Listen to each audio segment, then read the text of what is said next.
Hello.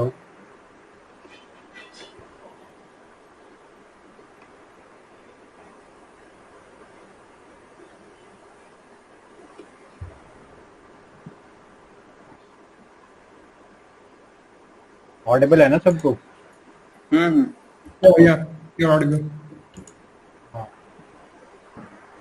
ठीक है। विकास share कर, सॉरी, रिकॉर्ड कर रहा है ना तू? हाँ कर रहा हूँ। Okay, invisible. Yep. Hello, sir. हाँ बोलो। So just one suggestion before we start. Yes. Before start reading the answer, you should people should tell what is the approach they have used, what they interpret from the question, so that we can also get an idea like how to think on that particular question. Actually, we do that by reading the answer itself, ना? So somebody who has done it, he would read out and he would also tell the approach that he used. So वही चीज़ Yes, मेरे को- the suggestion is very good because today question demand first of all we should need how one has written that answer, with what approach he or she has written that answer. At least in today's question, it is needed. Yeah. ठीक है. Starting with question 1, comment on rethinking on sovereign states. ठीक है.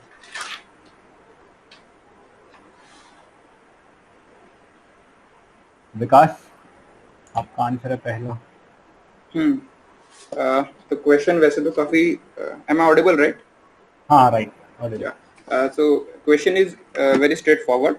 It's just asking us to give a proper analysis that how the definition of a sovereign state is changing, okay, over a period of time. So what I had done is I had first defined the sovereignty, and then I listed that till World War II, the monistic approach of sovereignty, that state alone is sovereign, that was very much prevalent at that time. And after that, the state used to share its sovereignty with the, other things like NGOs and all those things. And then I gave the example of that cobweb model of John Burton, that the world today is very much interlinked with each other, and it's like a cobweb model. And then I moved on to the globalization part and its impact on sovereignty. So some scholars like Thomas Friedman, they said that okay, the sovereignty, it hasn't affected it. The sovereignty, the globalization hasn't affected the sovereignty. And then I tried to put the counter view. Then I added that UN's adoption of responsibility to protect in case of human rights abuse. So how that impacted the sovereignty of states. Someone also suggested earlier that I should also put that I think Brazil suggested evolution in responsibility to protect, but I thought it would be like too much. So next I put on to list the example of Brexit, COVID-19, trade wars and all those things. And through that we can see that states are now reaffirming their sovereignty, like Hobbes said, in monistic approach. Okay, and at the last I had tried to give a positive and optimistic view that in the today's century's issues, they are truly global, like terrorism, climate change and all those things. So we need a global cooperation and a kind of world government as David Held has proposed, like EU. That's what I had done. ठीक है. When by Lesky, the idea of dominant is one of the- तो broadly देखें तो मेरे ख्याल से ये इस क्वेश्चन में ज्यादा कुछ नहीं है, ये थोड़ा स्ट्रेट फॉरवर्ड है कि आप पहले डिफाइन कर दो कि जो सॉवरेनिटी है वो एक्चुअली मीन क्या करती है और वो ओवर द टाइम कैसे चेंज हो गई है. तो मैंने तो इसको इस तरीके से लिया है. ठीक है. लेस्की का भी डाल दिया है. हाँ, सही है. मैकाइवर का भी डाल सकते थे ना, यार मुझे वो याद नहीं था. Service state. ठीक है. ठीक लग रहा है यार. हाँ. Anybody would like to add on this? कुछ और भी किसी ने लिखा हो?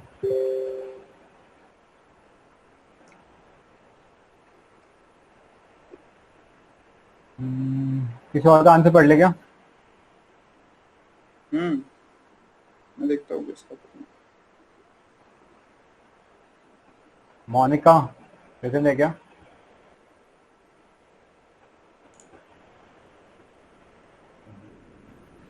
Gaurav.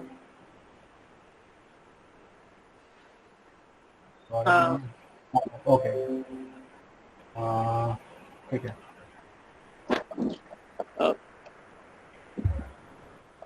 मैंने भी ब्रॉडली इसमें यही इंटरप्रेट किया था कि सॉवरेनिटी के रिलेटेड जितना भी कंटेंट है उसी को लिखना है. तो जैसे स्टार्ट किया मैंने गार्नर का, वो बोलते हैं कि जो political science begins and and with state. फिर वहां पर मैंने थोड़ा स्टेट को बताया कि वो अथॉरिटी है, सिस्टम ऑफ गवर्नेंस होता है.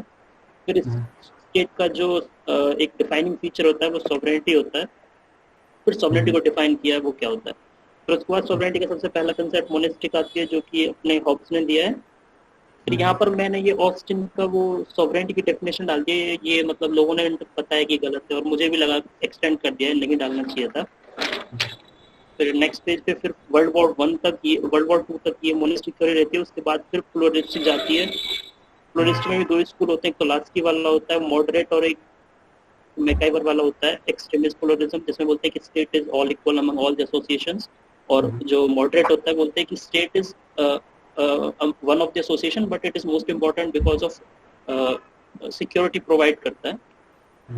तो उसके बाद फिर नेक्स्ट फेज आता है ग्लोबलाइजेशन पे, जहाँ पर सॉवरेनिटी फिर से डिफाइन होती है. क्योंकि केनिची ओहेम बोलते हैं कि ग्लोबलाइजेशन एक बॉर्डरलेस वर्ल्ड है, स्टेट की बाउंड्रीज को पोरस करता है. तो इस करके सॉवरेनिटी भी उनकी क्या बोलते हैं डिग्रेड हो जाती है स्टेट्स की. फिर 21st सेंचुरी में events like global financial crisis, migration, transnational terrorism, Brexit and Covid pandemic, इससे ये क्या होता है कि धीरे धीरे फिर से जो स्टेट की सॉवरेनिटी है वो फिर से मतलब स्ट्रेंथन हो रही है. और new rightist and fascist powers emerge कर रही हैं. जो कि रॉबर्ट गिलपिंग उसको सब जो स्टेट सेंट्रिक है वो बोलते हैं कि सॉवरेनिटी विंस ओवर ग्लोबलाइजेशन, मतलब स्टेट विंस ओवर ग्लोबलाइजेशन वो डाला है बस. However, once the pandemic over, sovereignty needs to be decentralized. As our history teaches us, the state once get big remains big. मतलब कि जैसे सॉवरेनिटी स्ट्रेंथन कर रहे हैं, तो लेकिन जैसे पैंडेमिक ओवर हो जाए, अभी क्या जरूरत हुई है सॉवरेनिटी को स्ट्रेंथ करने की, जो भी मेजर्स ले रहे हैं पैंडेमिक के रिलेटेड. लेकिन जैसे टाइम के साथ पैंडेमिक ओवर होगा तो डिसेंट्रलाइजेशन भी चाहिए होता है, ग्लोबलाइजेशन और वो सब पावर डिसेंट्रलाइज होना जरूरी है. ठीक है. कंक्लूजन थोड़ा नैरो नहीं हो गया? बाकी तो बहुत अच्छा लिखा है. आई थिंक थोड़ा कंक्लूजन मेरे को लग रहा है नैरो हो गया. I think in political science we need to have at least 4 to 5 line conclusion, unlike in GS. And second thing, I suggested him that I think he stressed too much on that static part. It's right that he has pointed out that multiple theories. I might have missed on that thing, but since the question explicitly asks on what the question is, rethinking sovereign state, right? So it's I think it explicitly asks us to analyze the changes, and Gaurav has started the change on from the 3rd page. So I thought it could be mentioned earlier also. 3rd page.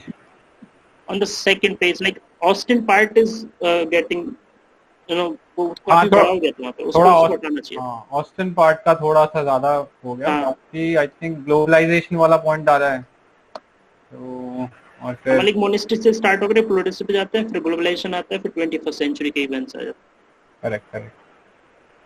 ठीक है. और किसी ने answer लिखा है जो हम पढ़ सकते हैं? Sanjay, we can add a point. I think like sovereignty must be redefined if the state are to cope up with the globalization. Say it's a quote by Richard Hans. It's a famous one. Okay. Hello. Yes.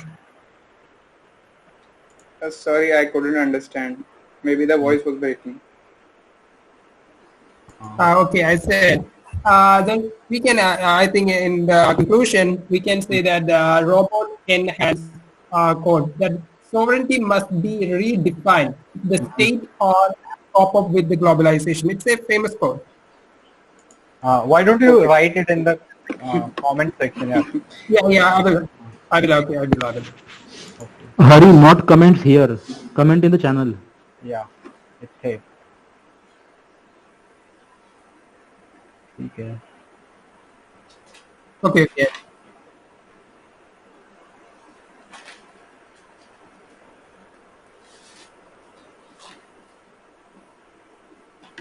State is a keystone social structure. In society is federal, authority should be federal. Okay.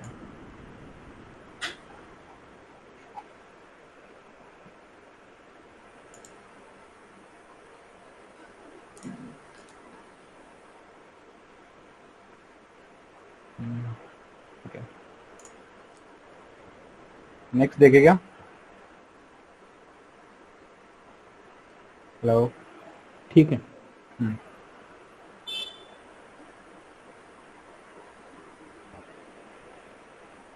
Question was, describe the changing nature of the state in developing society in context of inclusive growth in the 21st century. Gayatri, present है क्या? Gayatri?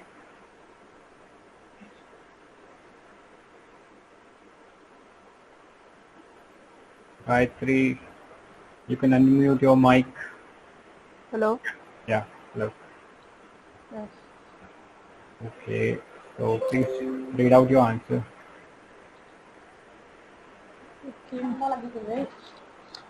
या आप लोग गौरव के answer देख लोगे क्या? Okay. तो ज्यादा अच्छा था अच्छा, ठीक है. मेरे से. गौरव. हाँ. हाँ. मैंने इसमें ब्रॉडली क्या किया है, सबसे पहले तो चेंज नेचर स्टेट, सबसे पहले तो मैंने डेवलपिंग सोसाइटीज जो डेवलपिंग स्टेट है उनके बारे में थोड़ा सा इंट्रोडक्शन दिया है मैंने कि यहाँ पे मैंने लिखा है कि developing societies R post colonial states. ये थोड़ा मतलब एक्चुअली मैम ने ऐसा कंटेंट दिया है बट विकास ने मेरे को बोला कि ये सही नहीं है. वैसे भी सही नहीं है. सारी developing countries are not, all the developing countries are not the global south. तो इस तरह यहाँ पे थोड़ा रिडिफाइन कर सकते हैं. But what I've written about developing countries, like they have the issues, they have poor capital investment and skilled labor, mass poverty. Means actually this is about the inclusive growth. We should stick to the context inclusive growth in 21st century in developing countries. So the issues which are facing the developing countries, they are mentioned in the first paragraph. फिर उसके बाद second paragraph में approaches like World Bank और IMF के जो भी institutions हैं इन्होंने force किया to develop for developing countries to open their market for global MNCs और जो भी open competition के लिए और approaches हैं political modernization and development के अंदर.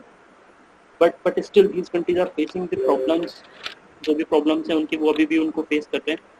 तो growth इस ये जो ओपन अप हुआ है इससे ग्रोथ हुई है अपने फार्मास्यूटिकल सेक्टर्स में, साइंस एंड टेक में. FDI इनकमिंग काफी अच्छा हुआ है, कैपिटल इंटेंसिव इन्वेस्टमेंट हुआ है, मैन्युफैक्चरिंग सेक्टर में जॉब क्रिएट हुई हैं. साथ ही साथ में कंट्रीज जैसे Asian tigers, China, India, Asian countries, इन्होंने काफी हाई ग्रोथ अचीव किया है और ग्लोबलाइजेशन से इनको फायदा हुआ है. लेकिन साथ ही साथ में कुछ ऐसे सेक्टर्स भी हैं डेवलपिंग कंट्रीज जो इंक्लूसिव ग्रोथ नहीं दे, मतलब जो ग्रोथ नहीं कर पाए हैं, जैसे कि agriculture, MSME, handicraft, labour intensive जैसे textile and leather. Environment degrade हो गया है और जो भी मशीन बेस्ड चीप प्रोडक्ट्स वहाँ से मतलब वेस्टर्न कंट्रीज से डेवलपिंग कंट्रीज में आए हैं, तो इन्होंने इनकी जो ये सेक्टर्स हैं मेंशन, इनको इम्पैक्ट किया है. और उसके बाद जैसे कंट्रीज अफ्रीका में, इंडिया में ये फूड सिक्योरिटीज का इशूज आते हैं. फार्मर को मतलब यहाँ पर अपनी तरफ क्या है कि फार्मर को सपोर्ट चाहिए गवर्नमेंट का, सब्सिडीज चाहिए, बट WTO के जो बॉक्सेस हैं वो अलाउ नहीं करते हैं गवर्नमेंट को सब्सिडीज देने का. फिर उसके बाद जो MNCs हैं वो टेक्नोलॉजीज लेके आ रहे हैं, बट टेक्नोलॉजीज क्या बोलते हैं उसको, डिस्कार्डेड टेक्नोलॉजी है. मतलब वहाँ पर जो एनवायरमेंटल इश्यूज के कारण टेक्नोलॉजी हटा दी है वो यहाँ पर डेवलपिंग कंट्रीज में आ रही है. तो वहाँ पर एनवायरमेंटल का इशू आ जाता है, क्वालिटी ऑफ लाइफ अपनी आ जाती है. तो इस करके तो जो इंक्लूसिव ग्रोथ है वो नहीं हुआ है. ऑल्दो इकोनॉमिक ग्रोथ हुआ है कुछ सेक्टर्स में, but inclusive all over sectors में ग्रोथ नहीं हुआ है. फिर वही उसमें वॉलरस्टीन का जो वर्ल्ड सिस्टम थ्योरी है उसमें वो कैटेगराइज करते हैं इन कंट्रीज को पेरीफेरी और सेमी पेरीफेरी में. बस यहीं पर एक कंक्लूजन में फिर वही मैंने छोटा सा ही लिखा है, समझ नहीं आ रहा था क्या लिखा. Growth is happening in developing countries but inclusive growth is missing, मतलब उसको रिएटरेट किया. ठीक है। Hello hello. हेलो। हाँ जी। हाँ बोल। हाँ, ये जो गौरव का आंसर है ना, वहाँ पे जो उन्होंने इंट्रोडक्शन लिखा है, हाँ जी, वहाँ पे मैंने बोला था कि कमेंट सेक्शन में कि मेरा वाला थोड़ा सा देख लियो। ये मैंने डायरेक्टली, मतलब उन्होंने डायरेक्टली डेवलपिंग सोसाइटी से स्टार्ट किया है। एक सेकंड, तो आपका मैंने यही है बोला, ना? हाँ जी। तो मैंने उसको बोला था कि स्टेट से स्टार्ट करने को। मैंने मतलब थोड़ा सा इंट्रोडक्शन दे दिया गार्नर को लेके, मतलब स्टेट के बारे में थोड़ा, कि मुझे लगा ये क्वेश्चन 3 पार्ट्स में है, चेंजिंग नेचर ऑफ स्टेट, तो इसलिए स्टेट के बारे में थोड़ा सा लिखा। देन डेवलपिंग सोसाइटी के बारे में मैंने सेकंड पार्ट लिखा। उसके बाद इंक्लूसिव ग्रोथ को लेके आया। उन्होंने अच्छा लिखा। इंक्लूसिव ग्रोथ के लिए उन्होंने बहुत सारे एग्जाम्पल्स भी दिए और नेगेटिव पॉइंट भी डाले। मैंने नेगेटिव पॉइंट नहीं डाले, इसलिए मैंने बोला उनका आंसर लिखने को। लेकिन इंट्रोडक्शन, वो मतलब ऐसे इंट्रोडक्शन इतना अच्छा नहीं हुआ मतलब गौरव का। ठीक है। और थोड़ा सा स्कॉलर्स भी नहीं दिखाया उन्होंने, तो इतना नहीं लिखा। आपने कोई स्कॉलर ऐड किया है? हाँ जी। आप बता दो उसके बारे में, क्या ऐड किया है? हाँ, फर्स्ट पेज में ही था। इंट्रो में तो डायरेक्टली गार्नर से स्टार्ट किया उनके। हाँ वो उसके तो बाद ठीक है। हाँ FW रेज, हाँ, ठीक है। प्रिज्मेटिक सोसाइटीज के बारे में। उसके बाद डेवलपिंग सोसाइटीज के बारे में थोड़ा सा लिखा था, तो बीच में ही मतलब थोड़ा सा वो हुआ, मिस्टेक्स हुआ मेरा स्ट्रक्चर। गौरव ने बोला भी है, इसलिए मैंने नहीं बोला लिखने को। उसके बाद बाकी, उसके बाद इंक्लूसिव ग्रोथ के लिए मैंने एग्जांपल्स भी दिए। उनके बाद 21st सेंचुरी का लेके आया। उसके बाद वो दे दिया एग्जांपल इंडिया के बाद टेम्पररी एग्जांपल्स भी डाला था, प्रधानमंत्री और RTI और समथिंग। उन्होंने भी एग्जांपल्स बहुत सारे डाले हैं।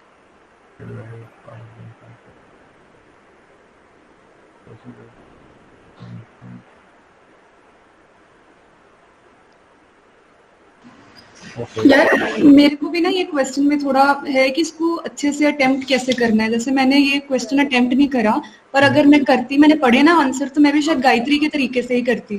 कि जैसे जो पहला आंसर हमने देखा है, उन्होंने ना थोड़ा IP के परस्पेक्टिव से आई गेस थोड़ा ज्यादा लिखा। लेकिन जैसे ये टॉपिक के अकॉर्डिंग जैसे आज क्वेश्चंस डले हैं, तो दिमाग में यही था कि CP का ही आंसर होएगा, है ना। तो उस हिसाब से जैसे गायत्री ने स्टार्ट करा है, जैसे शुभ्रा मैम के नोट्स भी रेफर करें, तो वैसे करके पहले स्कॉलरली उसने व्यूज बता दिए कि डेवलप का ऐसे है, डेवलपिंग का ऐसे है। और उसके बाद उसने इंक्लूजन में थोड़ा इंडिया का थोड़ा ज्यादा लिखा। अगर थोड़ा ज्यादा कंट्रीज का डाल दे तो आई गेस CP के लिए, अगर मैं होती तो मैं ऐसा लिखती। तो प्लीज बताया जाए कि दोनों में से कौन सी अप्रोच उठानी है, क्योंकि एक ने दूसरी अप्रोच से देखा इस आंसर को और एक ने दूसरी से। करेक्ट। तो देखा जाए उसको क्या कैसे करना है। बताओ भाई लोग, क्या और ऐड करना चाहिए था इसमें? आई थिंक इसमें एक PS का और एक मोनिका का 2 आंसर्स और हैं इसी क्वेश्चन में।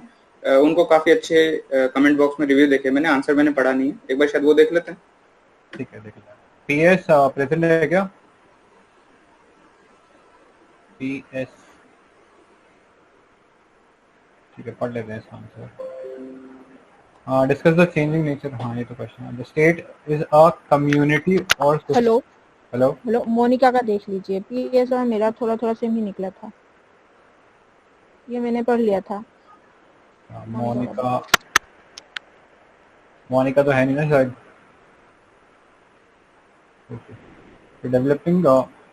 Developing world are the decolonized society which got independence in late 1970s and are following their colonial legacy. F.W. Riggs called these society as prismatic society as its mismatched political and economic development.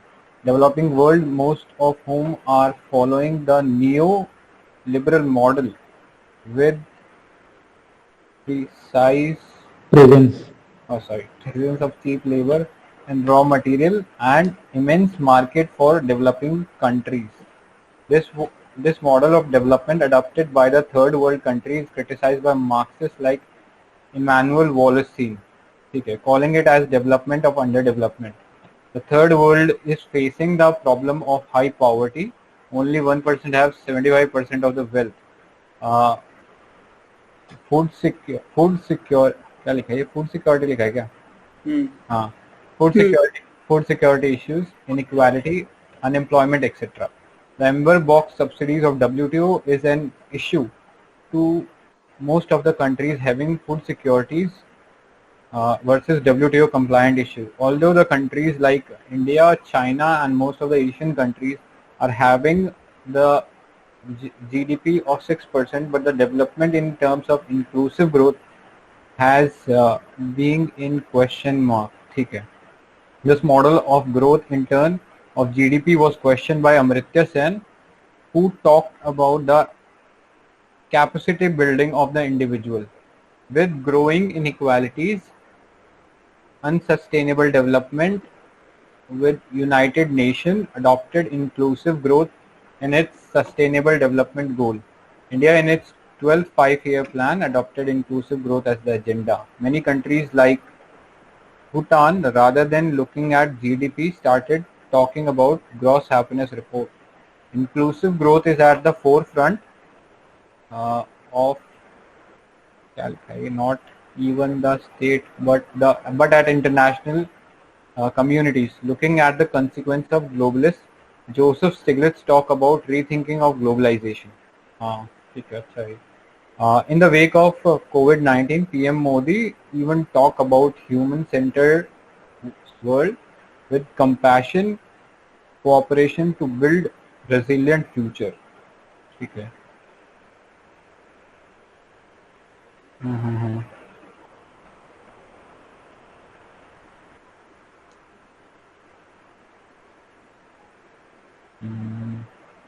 ठीक है.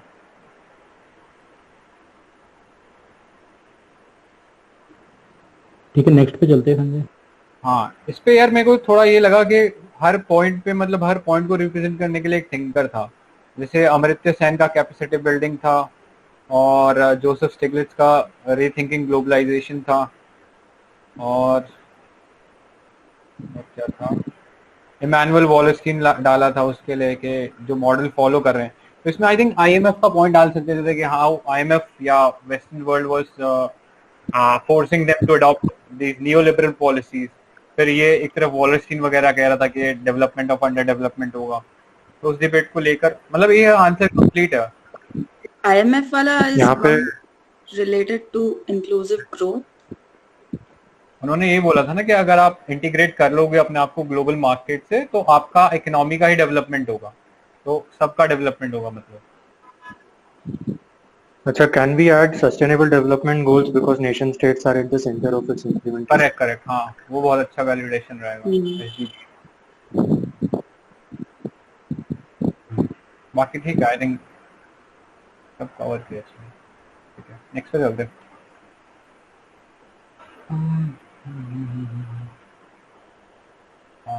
Pandemic था ना,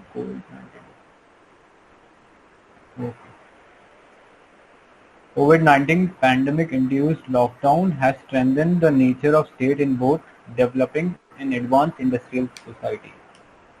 विकास. अरे यार इसमें थोड़ा issue हो गया था. पहले मुझे तो लगा मैंने बहुत अच्छा लिखा है, लेकिन बाद में फिर मुझे भी फील होने लगा it's too GS something, so it's better कि हम डिस्कस ही कर लें. एक बार बता दे तूने मतलब क्या क्या लिखा, क्या आइडिया था. देख, मैंने क्वेश्चन से तो ये समझा कि जैसे कोविड-19 से जो लॉकडाउन हुए हैं उससे जो स्टेट का रोल है उसमें क्या इम्पैक्ट आया है, उसके मतलब जो पावर वगैरह उसमें कुछ इंक्रीज हुआ है, डिक्रीज हुआ है, हुआ क्या है. तो मुझे तो इसमें कोई ज्यादा पॉजिटिव दिखा नहीं. मैंने तो इसको नेगेटिव सेंस में ही देखा और वही लिखा है पूरे आंसर में कि कैसे कोरोना से पहले जो था ग्लोबलाइजेशन की स्पिरिट थी, सब तरफ ग्लोबल विलेज था जैसे कहनी चूहा मैंने बताया. ठीक है. उसके बाद जब फिर कोरोना आया उसके बाद जो इम्पैक्ट पड़ा उसका, एक तो गेटेड ग्लोबलाइजेशन करके टर्म है, ये मैंने कोट की. सेकंड ये है कि जो फ्री स्पीच जो था उसको कर्व किया गया, डिसेंट कर्व किया गया. ठीक है. फ्री मार्केट जो प्रिंसिपल था उसकी जगह कंट्रोल्ड मार्केट हो गया, हर चीज पे रेस्ट्रिक्शंस लग गए. काफी जगह डेमोक्रेसी का डिक्लाइन भी देखा गया, इंडिया में भी बोल सकते हैं लेकिन मेंशन ना करें इसमें. तो सीधा लिख सकते हैं कि काफी कंट्रीज में भी डेमोक्रेसी का डिक्लाइन देखा गया और अथॉरिटेरियन जो नेचर है स्टेट का वो थोड़ा सामने आने लगा। और जो जैसे हॉब्स ने बताया था कि स्टेट इज अ लेवियाथन, वो वाली जो चीज है वो कहीं ना कहीं देखने को मिली। और डिप्लोमेटिक लेवल पे भी जो पीपल टू पीपल लिंक्स हैं और ट्रैक टू डिप्लोमेसी थी उसको वो रिप्लेस हो गई। अब जो स्टेट है पहले की तरह ट्रैक एंड डिप्लोमेसी अब रह गया। सो मैंने तो इसको पूरी तरह नेगेटिव सेंस में ही लिया, लेकिन मुझे शायद शिवानी ने किसी ने बोला था कि it's too GS like something and it's too negative. I think Aditi ने भी बोला था। तो देख लो यार, इसमें तो मुझे तो लग नहीं रहा सही है, मतलब मेरा वाला सही लग नहीं रहा। एक बार क्वेश्चन पढ़ देना। Question was COVID-19 pandemic induced lockdown has strengthened the nature of state in both developing and advanced industrial society. I think positive note पे ही लिखना था बिकॉज लिखा है ना कि strengthen स्टेट को strengthen किया है ना। इसमें से जितना मैं strengthen का constant हाँ गौरव बोलो। मतलब जो मैंने इसमें इंटरप्रेट किया वो ये था कि कोविड-19 की वजह से जो स्टेट है उसकी कितनी पावर इंक्रीज हुई है, मतलब इस स्टेट ने अपनी पावर को कितना बढ़ाया है। जैसे लेवियाथन वाला पॉइंट था, मेन कॉन्टेक्स्ट मुझे वही लगा इसका कि डेवलपिंग कंट्रीज में और एडवांस इंडस्ट्रियल सोसाइटीज में जो स्टेट जो नेचर ऑफ स्टेट है वो कैसे मतलब स्ट्रेंथन्ड हुआ है।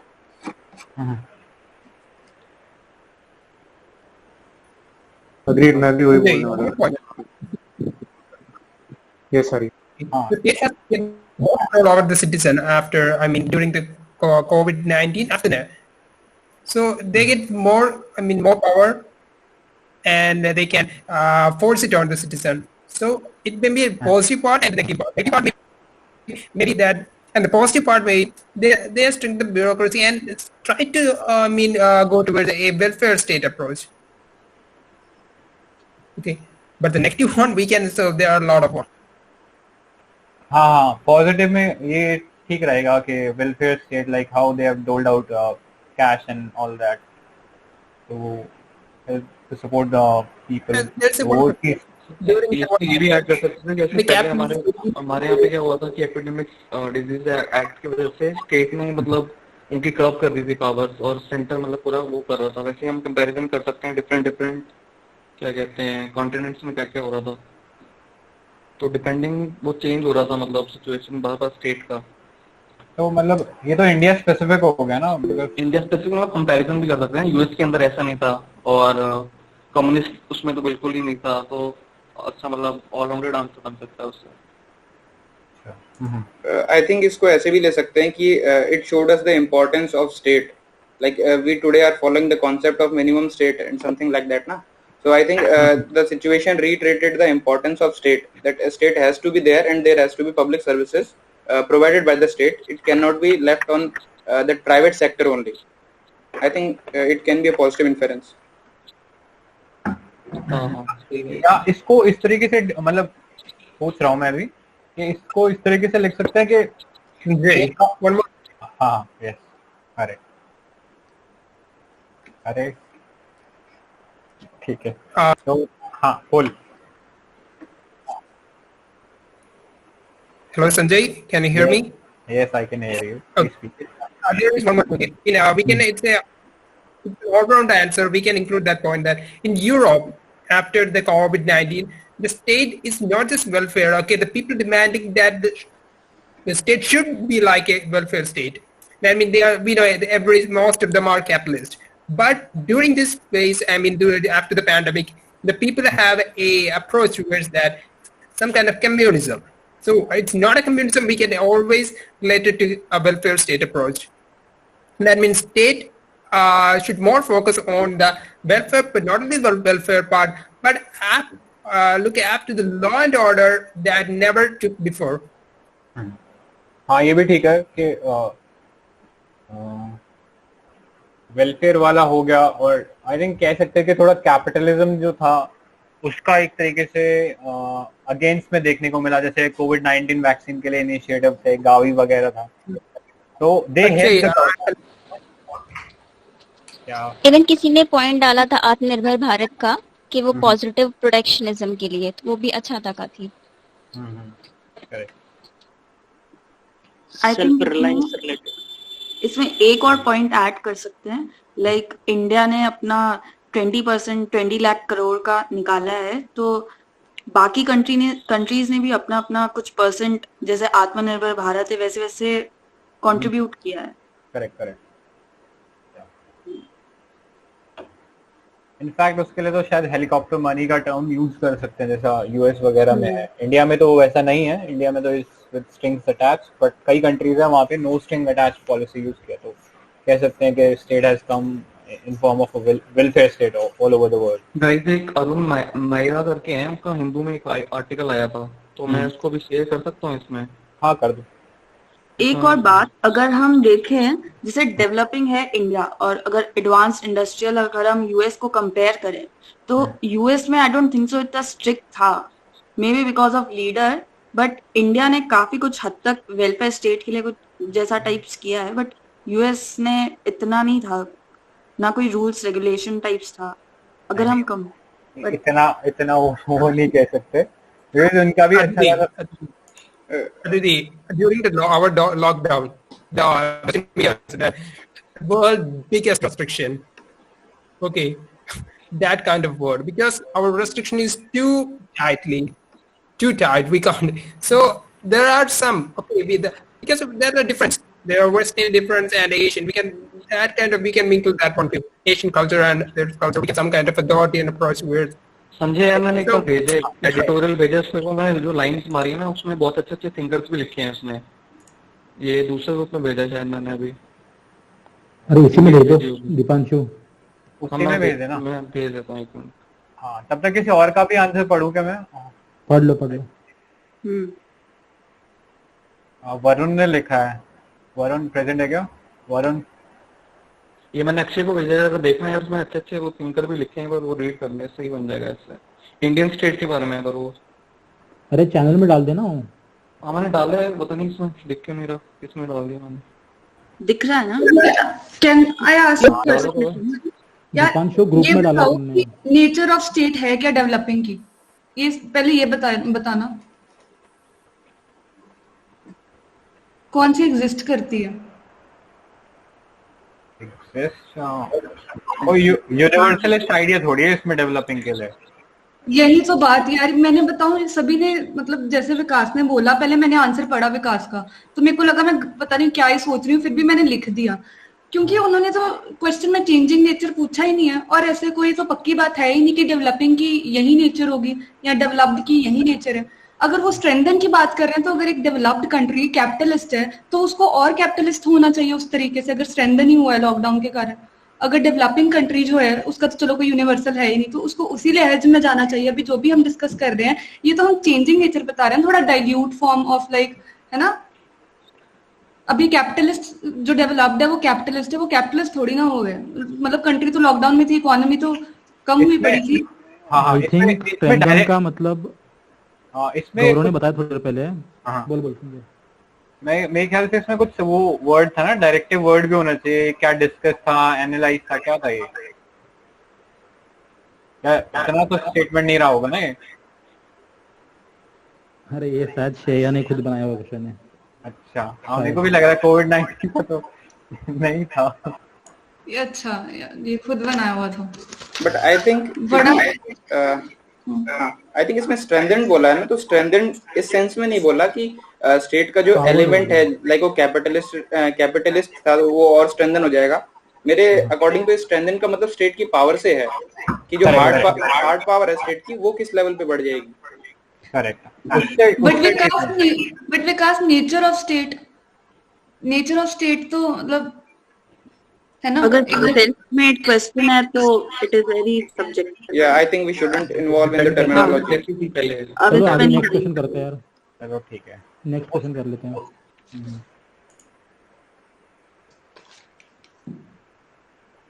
Do you subscribe to the view that modern किसी का यार माइक शिवानी आई थिंक मेरा सॉरी मैं तुम्हारी स्क्रीन पे कर रही हूँ। Okay Okay. Do you subscribe to the view that modern construct of the state and politics are preeminently Eurocentric and not indigenous and appropriate for the analysis of non-Western societies? ठीक है. Mayank present है क्या? Mayank? Yes. हाँ, please read out your answer. Okay पहले तो मैंने comparative politics को define करने का ट्राई किया है कि वो इवॉल्व हुई है, उसकी मेथोडोलॉजी चेंज हुई है. ट्रेडिशनल कंपैरेटिव पॉलिटिक्स जो था वो कहीं ना कहीं लैग कर रही थी जो थर्ड वर्ल्ड कंट्रीज हैं उनके पॉलिटिकल सिस्टम को अंडरस्टैंड करने में. तो मॉडर्न कंपैरेटिव मेथड्स आए और उन्होंने क्लेम किया कि वो साइंटिफिक हैं और बेटर हैं. पर जो पोस्ट कॉलोनियल थिंकर हैं वो उस क्लेम को डिनाई करते हैं विद एग्जांपल्स. जैसे मैंने इंडियन सेक्युलरिज्म का एग्जांपल दिया है कि जो वेस्टर्न पॉलिटिकल थिंकर्स हैं वो इंडियन सेक्युलरिज्म को फेक मानते हैं और बोलते हैं कि इंडियन कॉन्स्टिट्यूशन और इंडियन स्टेट जो है वो सेक्युलर नहीं है क्योंकि वो मैच नहीं करता वेस्टर्न स्टेट से. But it doesn't mean that Indian constitution is not secular. उसमें मैंने थिंकर का डी स्मिथ का एग्जांपल भी दिया है बिकॉज उन्होंने बोला था कि इंडियन कॉन्स्टिट्यूशन और Indian state is not a secular state. ठीक है. ओके उसके बाद even in international politics I have given the example of Mohammad Ayub कि उन्होंने बोला था कि थर्ड वर्ल्ड कंट्रीज जो हैं वो डिफर करती हैं वेस्टर्न कंट्रीज से बिकॉज वेस्टर्न कंट्रीज वो सिक्योरिटी डायलेमा है और इंडिया में इनसिक्योरिटी डायलेमा है. इंटरनल कॉन्फ्लिक्ट्स बहुत सारे होते हैं. करेक्ट. उसके बाद I have concluded that yes mainstream discourses पे हेजेमनी है वेस्ट की and we need to change and we need to evolve a new literature जो सबल्टर्न की वॉइस को जगह मिले उसमें. ठीक है. So this is the answer. काफी एग्जांपल्स अच्छे यूज किए आपने लाइक सेक्युलरिज्म और ये सब. Good example. Okay thank you. I think थोड़े और स्कॉलर्स आ सकते थे ना इसमें. यहाँ पे मुझे भी लगा है जो मैंने पोस्ट कॉलोनिज्म का एग्जांपल दिया तो इसमें पोस्ट कॉलोनियल स्पीकर्स के नाम आ सकते थे जैसे एडवर्ड सैड है, गायत्री स्पिवाक है, पर वो मैंने मिस कर दिया. वो मुझे बाद में याद आया वहां पे आ सकते थे. जब ये सेकंड पैराग्राफ थर्ड पैराग्राफ शुरू होता है ना पोस्ट कॉलोनियल स्पीकर्स और scholars have denied that view, वहां पे उनके नाम भी आ सकते थे और उनकी एक दो बुक का भी नाम आ सकता था बट आई मिस दैट. मतलब मुझे बाद में याद आया कि वो हो सकता था. जैसे गायत्री स्पिवाक की बुक है कैन सबल्टर्न स्पीक तो वो शायद यहाँ पे कोट करा जा सकता था. सही है. But I miss that. मतलब मुझे भी बाद में रियलाइज हुआ कि वो आ सकता था. कोई ना will do that in our answers. और कोई कुछ व्यू किसी का इस पे और कुछ होना चाहिए था. एक बार बाकी आंसर देख लेना. दीपांशु प्रेजेंट है. इसमें मैंने यही मतलब हाँ ऐसे ही था. मतलब मैं इसमें पहले बता रहा था कि कैपिटलिज्म मतलब यूएस का पूरा सिनेरियो लेके चल रहा था. पहले पोस्ट सेकंड वर्ल्ड वॉर फिर 2000 तक उसके आगे फिर मैंने स्टेट के बारे में लिखा, पॉलिटिकल डिके के बारे में लिख दिया. मतलब कंपैरिजन में मेरे को प्रूव करना था कि नॉन यूरोसेंट्रिक हो गया है तो वो सब मैंने लिखा था. पॉलिटिकल डिके का इससे क्या लेना देना है. पॉलिटिकल डिके में ऐसा होता है ना कि बहुत सारे फैक्टर्स चेंज होते रहते हैं हर सोसाइटी के अंदर. कि मतलब किस कहाँ पे कोई फैक्टर अलग हो सकता है. कहीं पे इकोनॉमिकली वो स्ट्रांग रह सकते हैं, कहीं पे वो पॉलिटिकली वीक रहते हैं. तो वैसे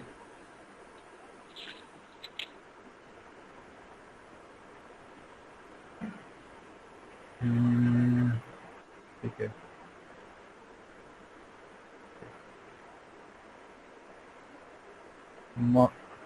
Macredis criticism of comparative parochial.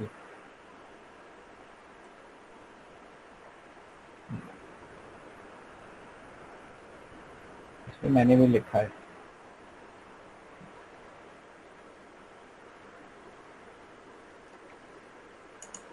This time you have written question also.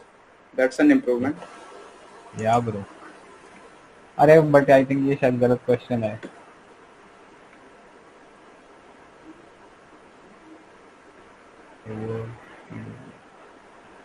ठीक है यार बकवास ही.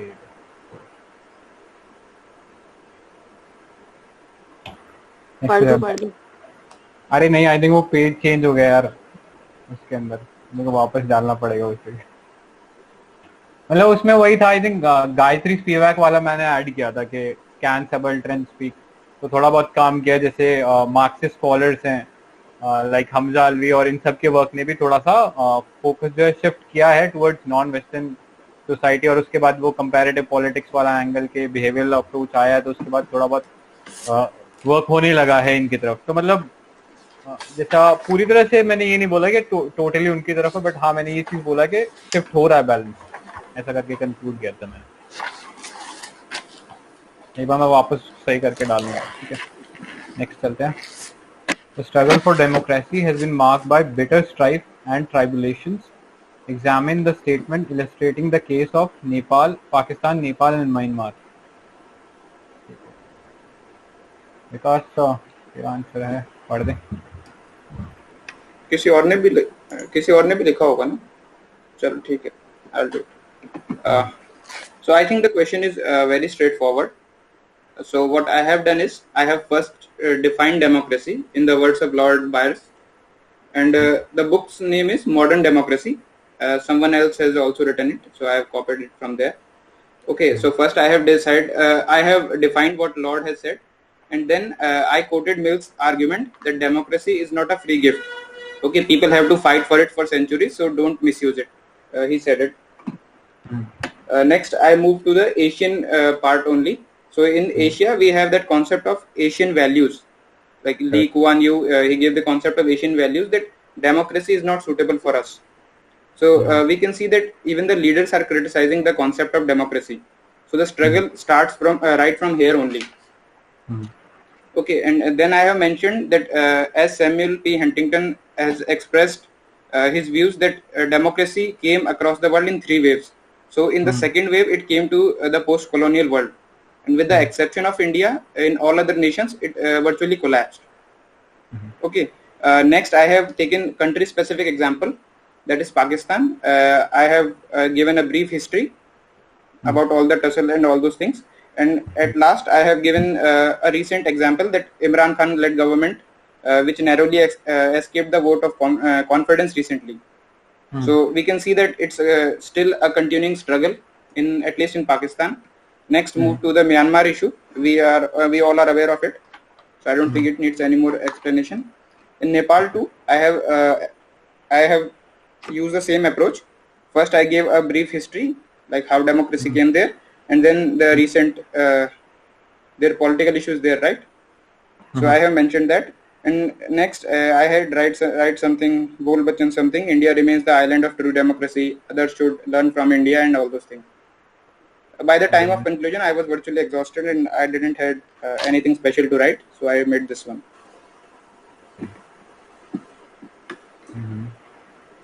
Okay, Vikas, am I audible? Yeah, audible. Okay. Yeah.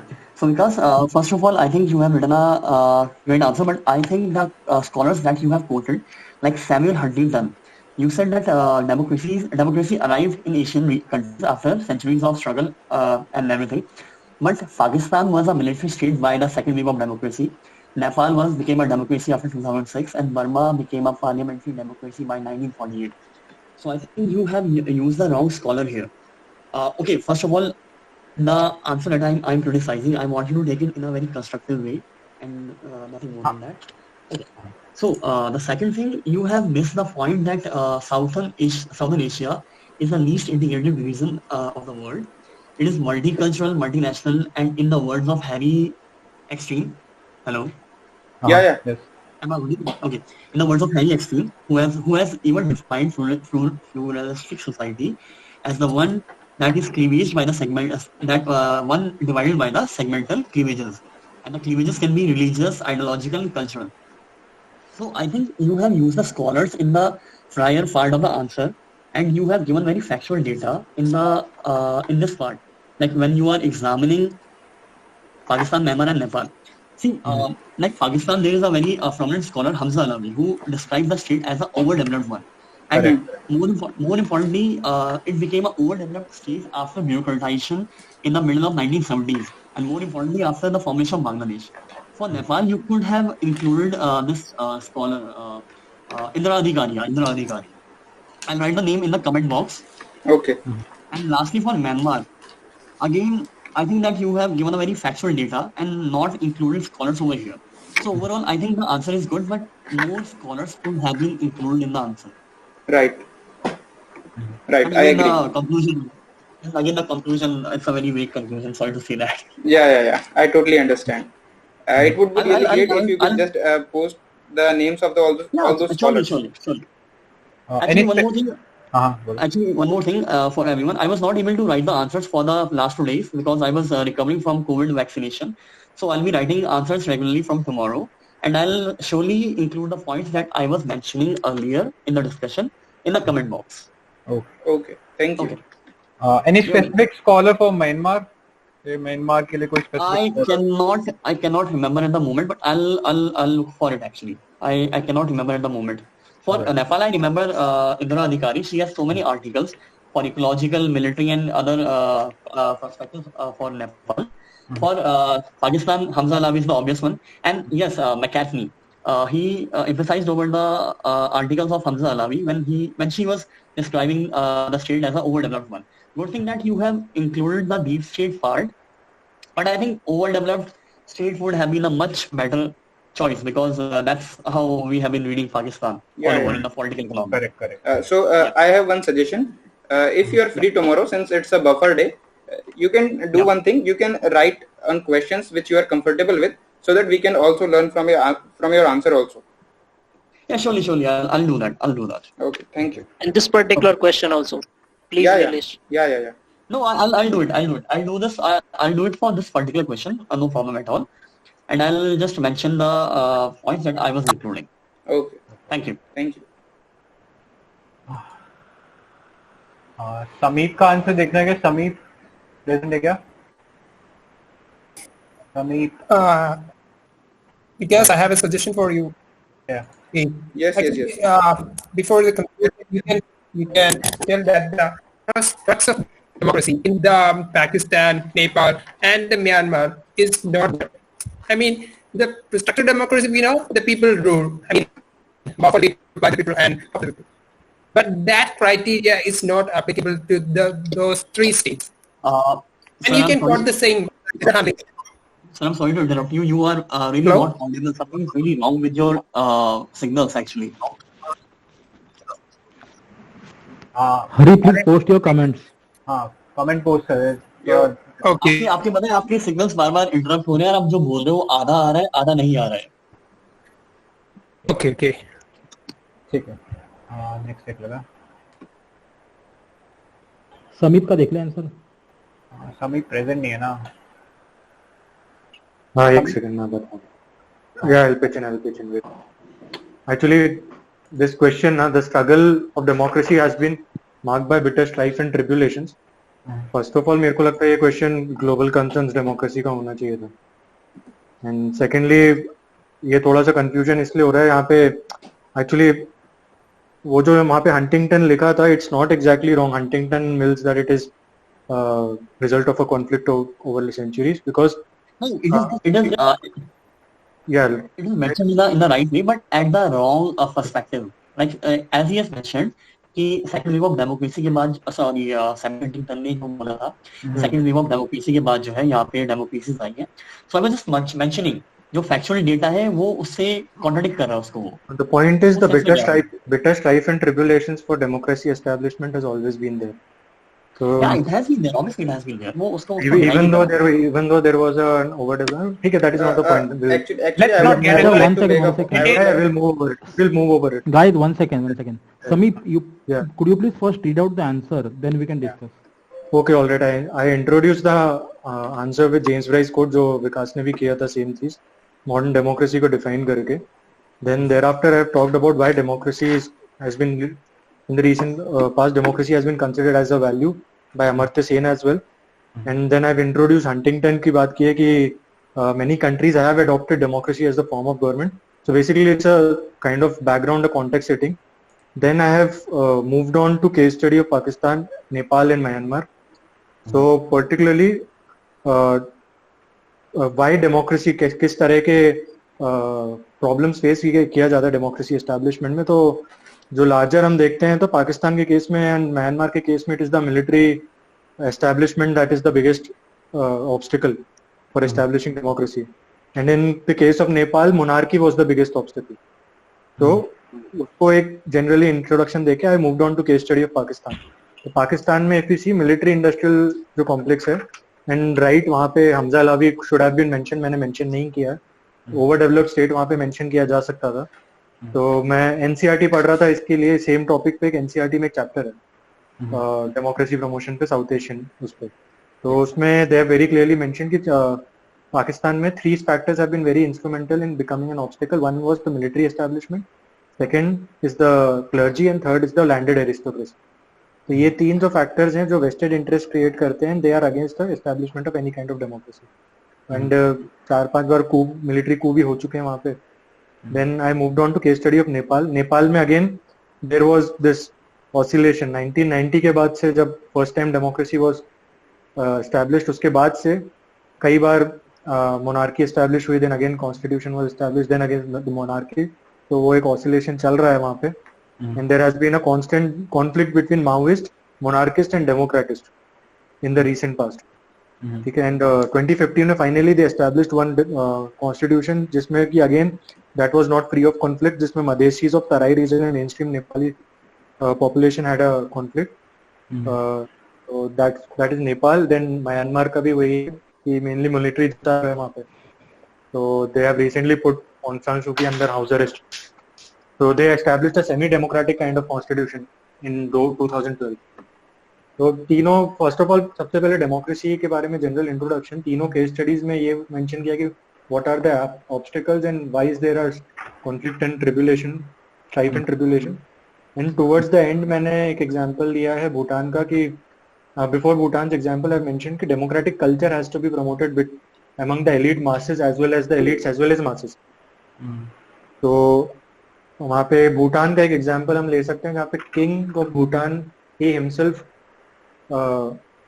made way for establishment of a democratic government.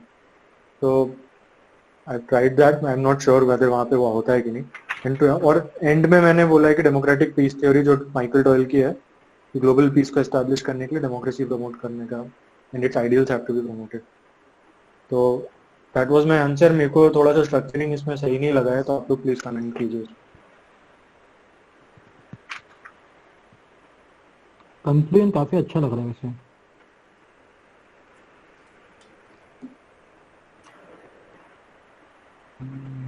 But again थोड़ा ये भी factual side पे है ना. हाँ बोलो. इसमें अरब स्प्रिंग का दे सकते हैं एग्जांपल, लाइक एक्चुअली अरब स्प्रिंग आइडियली आना चाहिए, but because they have asked in context of 3 particular countries, तो फिर इसलिए मैं मेंशन नहीं कर पाया उसमें. मतलब जगह नहीं थी, वरना आइडियली तो आना चाहिए. अरब स्प्रिंग भी कहीं ना कहीं डेमोक्रेसी प्रमोशन की हम अगर बात करते हैं, it's not an easy thing to establish in developing countries.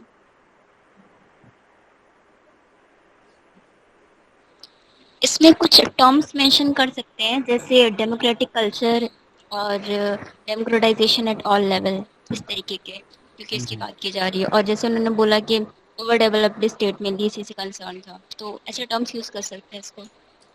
Farid Zacharia वाली स्टेटमेंट भी यूज कर सकते हैं ना, that constitutionalism must precede the something like that.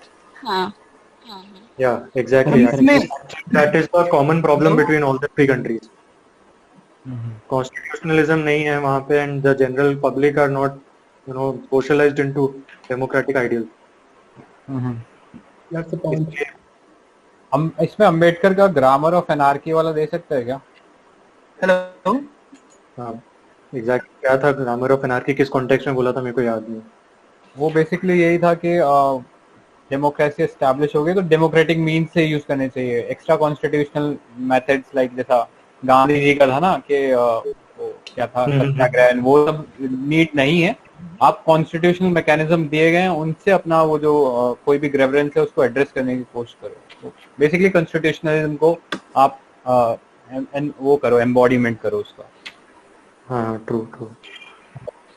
But I think ये थोड़ा नेगेटिव हो जाएगा बिकॉज डेमोक्रेसी को बोलते हैं लाइक कि प्रोटेस्ट उसका बहुत ही एक इम्पोर्टेंट पार्ट होता है. प्रोटेस्ट तो करो, बट उसको वो एक्स्ट्रा कॉन्स्टिट्यूशनल मत करो.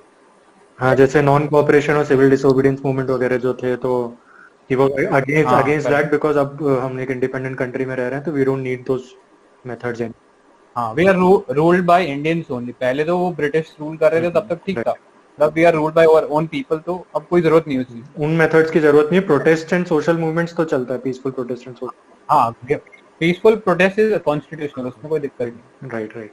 बट वही है, वो एग्जैक्ट क्वेश्चन का एक्चुअली क्वेश्चन काफी स्पेसिफिक है ना कि that we have to talk in context of these 3 countries, so that's why मतलब बहुत सारी चीजें। हाँ बोलिए। इस क्वेश्चन में इंट्रोडक्शन में EIU की डेमोक्रेसी इंडेक्स जो लेटेस्ट आई है उसका भी मतलब यूज कर सकते हैं। Basically in that report EIU has said that democracy has declined all over the world in recent times, so maybe we can use that. We can use that. Actually मैं लिखते time मेरे को आया था दिमाग में, but I did not have that stat ready with me. But intro में तो सही नहीं लगा वो। नहीं, somewhere before we start this ना, जो तीनों कंट्रीज के बारे में हम बताते हैं, हाँ राइट, पहले उसके पहले we can probably mention that. उन्होंने टर्म भी दिया था रिट्रीट ऑफ डेमोक्रेसी, तो इसमें डेवलपिंग कंट्रीज में तो लिख सकते हैं। Correct retreat of democracy. ठीक है, आई थिंक काफी पॉइंट्स हमने। एक और चीज मेंशन कर सकते हैं कि पोस्ट कॉलोनियल सोसाइटीज में democracy impose from the top, ऐसा कुछ। हाँ, तो वही वो मेरे ख्याल से जो डेमोक्रेटिक कल्चर वाली हमने बात की शायद, it's an outside thing, it is not a part of their cycle. ठीक है।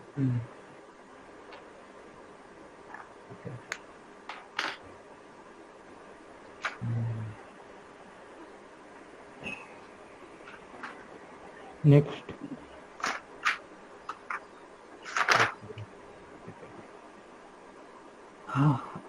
I have one more suggestion. Okay, during the struggle for democracy, we can also compare that in a small statement with education, because the successful establishment of a democracy in these countries, the education has some more role.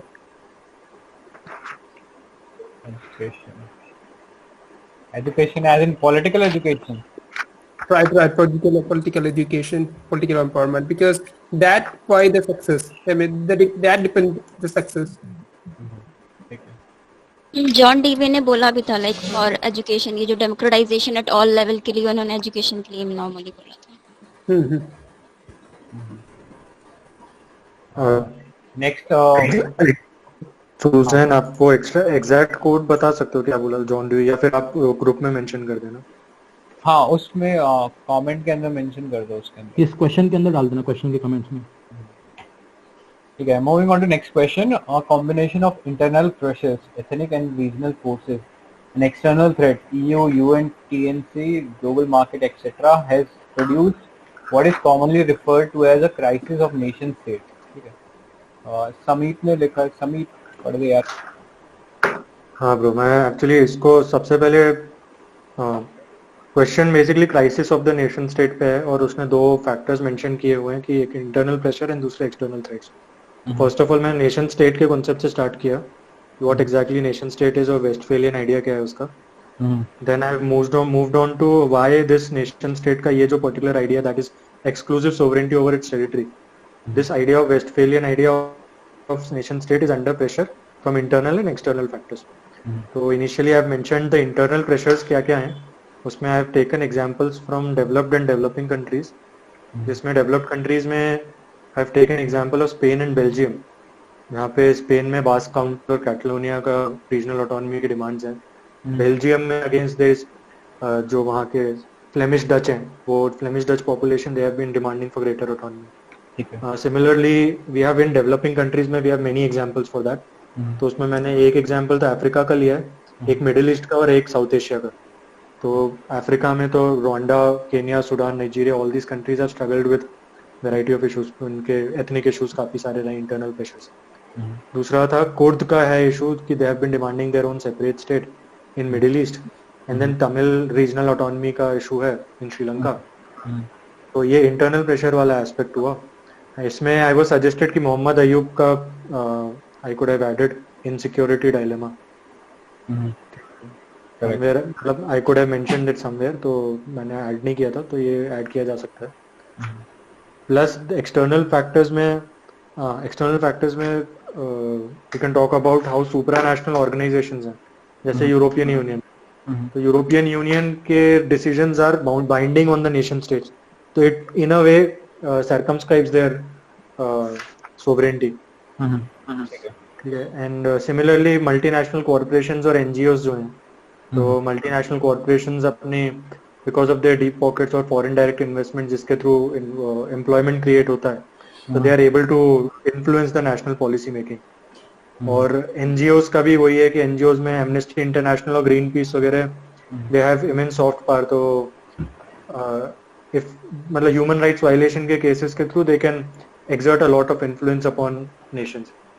So for example अभी Israel Palestine conflict में Israel के against there is a major campaign going on, so they can actually influence a lot of it. तो वहाँ पे मेंशन किया, I think MNC के NGOs का मैंने एक ही पैराग्राफ में ले लिया था, दे कैन मतलब उनको सेपरेट अलग अलग पैराग्राफ में लिखता तो शायद बेटर आर्टिकुलेशन हो पाता.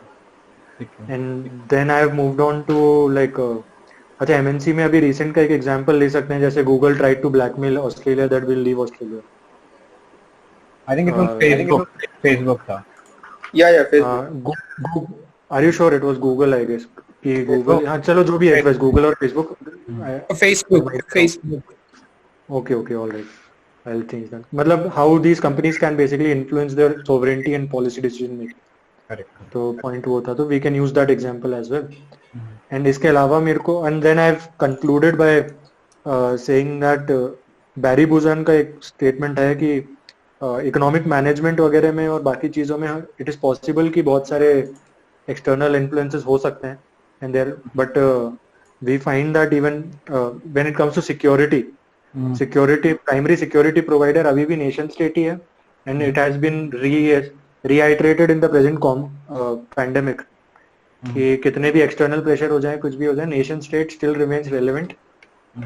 और जो उसकी इम्पोर्टेंस है सिक्योरिटी प्रोविजन के मामले में, वहाँ पे it still remains important.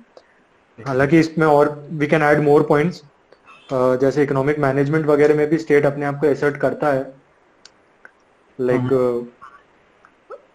Even जो गूगल वाला केस या फेसबुक वाला जो केस है ऑस्ट्रेलिया के सेंस में, ऑस्ट्रेलिया डिड नॉट बज.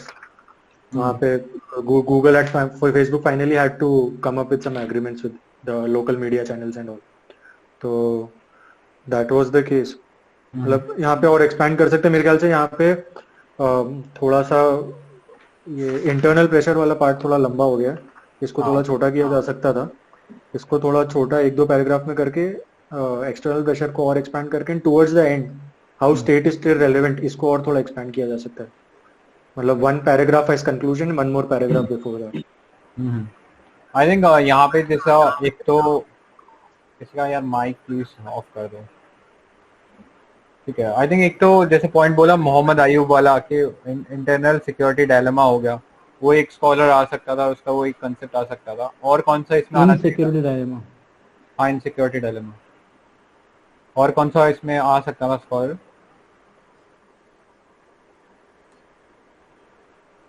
इसमें वो कर सकते थे क्या, मतलब जैसा वो बिलियर्ड बॉल मॉडल है ना, अल्फ्रेड वुल्फ का, राइट? उसका रेफरेंस देके कि initially state was believed to be मतलब सॉवरेन इटसेल्फ, और फिर एमएनसीज का हम एग्जांपल डाल के कह सकते थे कि that hard shell has been breached, और फिर किसी ग्लोबलिस्ट का डाल के कि हाँ ये चीज है, एक्चुअली में ट्रू है, ऐसा करके डाल के. तो आई थिंक 2-3 स्कॉलर्स और इसमें ऐड ऑन हो जाते, इसी मतलब आंसर जो है उसी के अंदर ऐड ऑन हो जाते.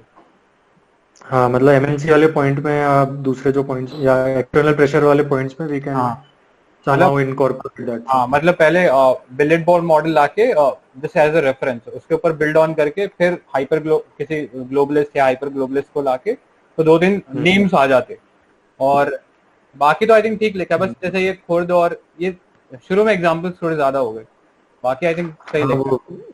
इनिशियली स्ट्रेच कर दिया एंड देन आई रियलाइज्ड कि जगह कम बची. ठीक है. और बाकी जैसे आपने बोला कि एमएनसीज का, हाँ आई थिंक लिख ही दिया. बाकी यू कैन टेक एग्जांपल गाफा वगैरह, बहुत सारे एग्जांपल है, तो वो सब चीज है. ठीक है. एक्चुअली इसमें एग्जांपल्स बहुत ही ज्यादा हैं, तो मतलब मेरे को वही लग रहा था कि इसको कैसे रैशनलाइज किया जाए, क्योंकि अल्टीमेटली हमको मार्क्स जो मिलेगा वो मिलेगा internal pressure and external threats, ये जो 2 पॉइंट्स. ठीक है. आई थिंक बाकी सब ठीक है. या बोलो. किसी को और कुछ ऐड करना है इसके अंदर इसके अलावा? आई थिंक जो लॉबिंग वाला पार्ट होता वो भी डाल सकते हैं। लॉबिंग, ठीक है। कोई और स्कॉलरली व्यू हो सकता था क्या इसमें? स्कॉलरली व्यू, हाँ, एक स्कॉलर है जो मेरे को अभी बाद में बताया था, स्टीफन वॉल्ट करके, इज अ रियलिस्ट स्कॉलर। मैं बोला है कि state has always assumed centrality in COVID crisis is a reminder of that. तो ये एक्चुअली एक्सटर्नल थ्रेट्स वगैरह की जब हम बात कर रहे हैं ना, एंड बैरी बुजन वाली जो security provide towards the end we can right, ठीक है। कहीं ना कहीं इवन वैक्सीन नेशनलिज्म कि एक्सटर्नल प्रेशर्स और threats, I don't know vaccine nationalism कितना एप्ट होगा, बट जस्ट अ कीवर्ड है। एक बार वैक्सीन नेशनलिज्म डिफाइन करना है यार, क्या कैसे डिफाइन करोगे वैक्सीन नेशनलिज्म को? वैक्सीन नेशनलिज्म एसेंशियली है कि you are making a lot of vaccines but you prioritising your own population, citizen जो यूएस ने किया है। ओके ओके, हाँ, योर ओन सिटीजन्स को आप प्रायोरिटाइज करते हो, तो जो यूएस ने किया है। अच्छा। And there's one more thing. You can also compare the vaccine hoarding because they're comparing the vaccine nationalism with vaccine hoarding. I think it's not prioritizing. I think it's reserving. Reserving is a better word. They are reserving the vaccine for their citizens only. अच्छा, okay. Like Canada did 5 times or something. India के case में क्या बोलेंगे उसको? We have also have a vaccine nationalism. I think we can say that in the later phases we have prioritized our domestic population, but at the same time we haven't reserved for it. We have shown some kind of idealism initially. हम लोग ने बहुत ज्यादा export कर दिया था, अभी शायद नहीं करेंगे। And even by April 30 we were exporting some of the vaccines, so it's not like we are reserving all of it for our population. We are prioritizing. नहीं, एक्चुअली आई थॉट कि ना वैक्सीन नेशनलिज्म का मतलब होता है कि अपनी vaccine लगाएंगे, मतलब जैसे इंडिया ने किसी और वैक्सीन को आने नहीं दिया था, तो आई थॉट नहीं No. ठीक है। And it was Google in the case of Australia. He was right. Google was blackmailing. I think it was Facebook यार। you Facebook news. हाँ, फेसबुक था यार, इस पे तो मैं डेफिनेटली श्योर हूँ। बट चलो ठीक है, देख लेंगे।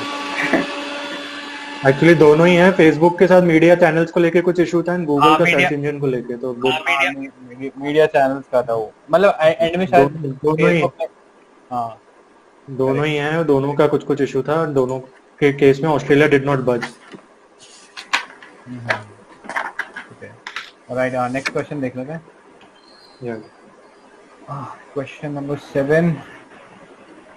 How development of global capitalism changed the nature of socialist economy and developing society? पढ़ूं? पढ़ेगा? देख लो यार, किसी और ने भी लिखा है, मेरा देश है ना लास्ट में। मैंने थोड़ा जीएस अप्रोच से थोड़ा इसको कवर किया है, इसलिए। ठीक है। शानू ने आई थिंक कोई आंसर नहीं बोला। शानू है क्या? शानू नीचे एक सुजैन का आंसर देख ले। I think I did not. I think I covered it on the society perspective, but the question demanded more emphasis on the economic angle. So I think it's better that you read somebody else's answer. Okay.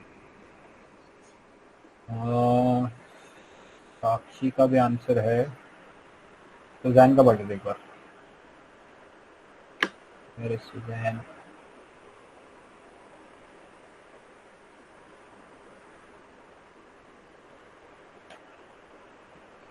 Then there start with the second page. It's misaligned. I think Suzanne will. हाँ, बोलो। Please read out your answer. One second.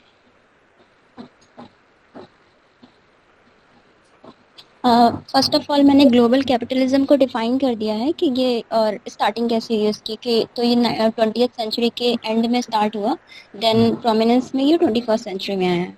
Then main feature जो इसका ये है कि ये जो legislative ये जो डॉक्ट्रिन है, इसको अक्रॉस द बाउंड्री, लाइक हर एक ग्लोबली ये जो है उसको प्रमोट करते हैं मेनली कैपिटलिज्म की।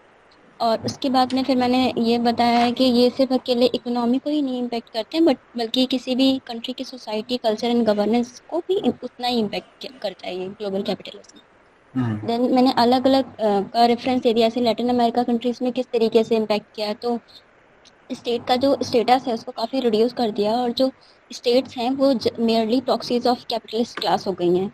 और इस फिनोमेना को इमैनुअल वॉलरस्टीन ने डिस्क्राइब किया है अपने कोर पेरिफेरी कॉन्सेप्ट से, जो वर्ड सिस्टम थ्योरी में दिया है। देन फिर मैंने एग्जांपल अदर दिया है कि ग्लोबल कंट्रीज को, ग्लोबल कैपिटलिज्म ऐसे भी कंट्रीज को कंपेल कर रहा है कि एक सेकंड, आई थिंक ये page first page okay, to adopt measure for economic development without considering their political development। तो हमजा अल्वी ने इसको डिफाइन किया है ऐसा as a over developed state के मिसमैच हो रहा है पॉलिटिकल डेवलपमेंट और इकोनॉमिक डेवलपमेंट में। देन इंडिया का एग्जांपल दिया है उसके बाद में कि इंडिया की जो मेनली मॉडल था मिक्स्ड इकोनॉमी मॉडल, और वो बस मैंने लिखा नहीं बट मेरा ये था कि वो इंक्लाइन था सोशलिस्ट की तरफ। बट 1990s के बाद में एलपीजी मॉडल हम लोग को अडॉप्ट करना पड़ा, जिसमें थोड़ा सा डायरेक्शन हम लोग उन्होंने वेलफेयर स्टेट से मार्केट इकोनॉमी की तरफ हो गया। देन उसके बाद के डिसीजन मेकिंग पावर जो भी है कंट्रीज का, वो भी काफ़ी इफेक्ट हुआ है, क्योंकि अभी स्टेट का इंटरवेंशन नहीं है लेकिन जो भी एमएनसीज हैं और इंटरनेशनल ऑर्गेनाइजेशन हैं उनका काफ़ी इम्पैक्ट जो है डिसीजन मेकिंग में वो बढ़ गया है। एग्जाम्पल में इंडिया ने जो अपनी एक्सपोर्ट सब्सिडी स्कीम जो चेंज की है, जो MIES पहले थी और अभी रोड टेप कर दिया मेनली कि WTO कंप्लाइंस हो जाए, तो इस तरीके से। देन फाइनली ये कि जो भी फॉरेन प्रोडक्ट और कंपनीज हैं वो डोमेस्टिक मार्केट को काफ़ी नुकसान कर रही हैं, तो जिससे jobless, rootless and unsustainable growth हो रही है। तो और डेविड हार्वे पॉलिटिकल साइंटिस्ट, उन्होंने बोला है कि ग्लोबल कैपिटलिज्म जो है वो मेन रीज़न है राइजिंग इनइक्वालिटी का। देन मुझे कंक्लूजन में इतना कुछ खास समझ में नहीं आया, फिर मैंने यही लिख दिया कि ग्लोबल कैपिटलिज्म सिर्फ इतना ही नहीं, लेकिन ग्लोबल कैपिटलिज्म की वजह से इकोनॉमिक प्रोटेक्शनिज्म भी आया है। लाइक मैंने यहाँ मेंशन नहीं किया क्योंकि मुझे डाउट था कि कर सकते हैं कि नहीं, बट यूनिटी ऑफ अपोजिट्स से मैं सोच रही थी लिंक करने के लिए, बट श्योर नहीं थे तो नहीं किया। और जो भी डेवलपिंग कंट्रीज़ हैं उसमें ये भी है कि आप सोशलिस्ट इकोनॉमी की तरफ जो भी कंट्रीज़ हैं उनमें डोमेस्टिक मार्केट को ज़्यादा फोकस करना है, इस चीज़ को भी ट्रिगर किया।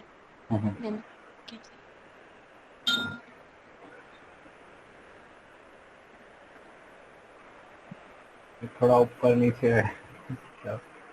ओके, यहाँ हिंदू है।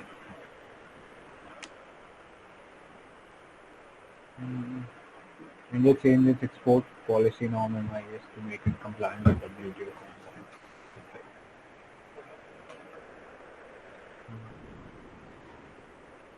यार ये रूटलेस ग्रोथ क्या होता है?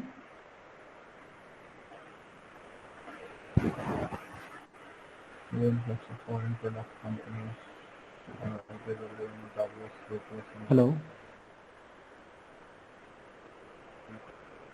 संजय, आवाज आ रहा है क्या? मेरे को तो आ रहा है यार। सुजैन, रूटलेस ग्रोथ क्या होता है यार ये?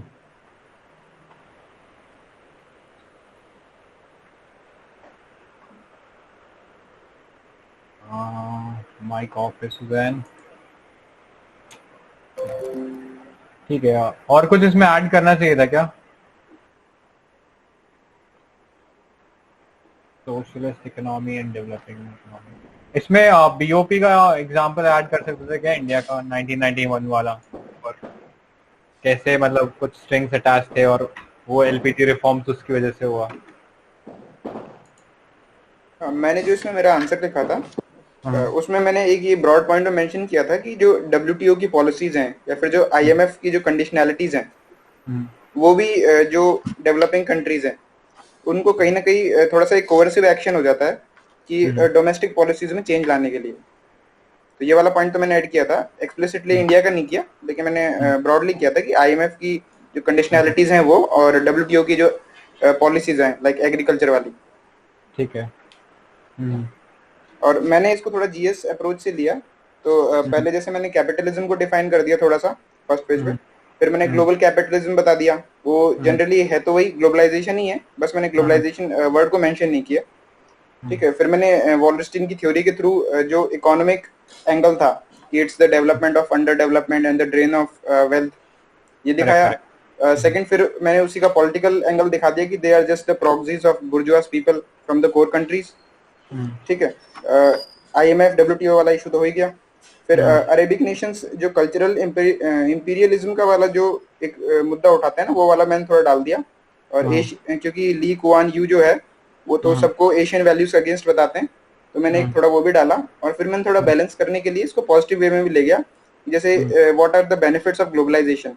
सो the BRICS nations they have gained very much, China has become virtually a superpower.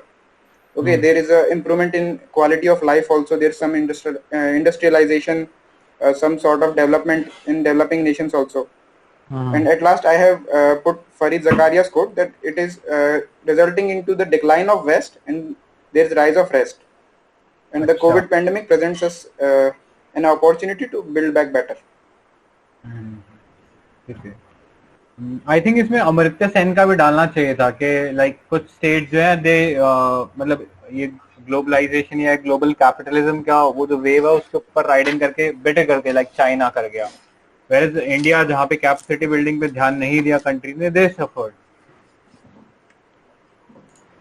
I think इसमें एक और चीज है, शायद सोरेनसन बोलता है कि globalisation has not diluted sovereignty in equal amounts, lesser impact on the powerful states and more impact on the weaker states like African states वगैरह। करेक्ट हाँ, ये भी ठीक रहेगा। तो ये भी एक मतलब एक बैलेंस व्यू पॉइंट है थोड़ा सा। बट मैंने डायरेक्ट रेफरेंस देना अवॉइड, मतलब ग्लोबलाइजेशन को डायरेक्ट रेफरेंस देना अवॉइड किया मैंने, जहां तक हो सकता है ग्लोबल कैपिटलिज्म से चलाने दिया, तो इसलिए फिर मैंने सोचा वो वाले पॉइंट्स ऐड ना करूं।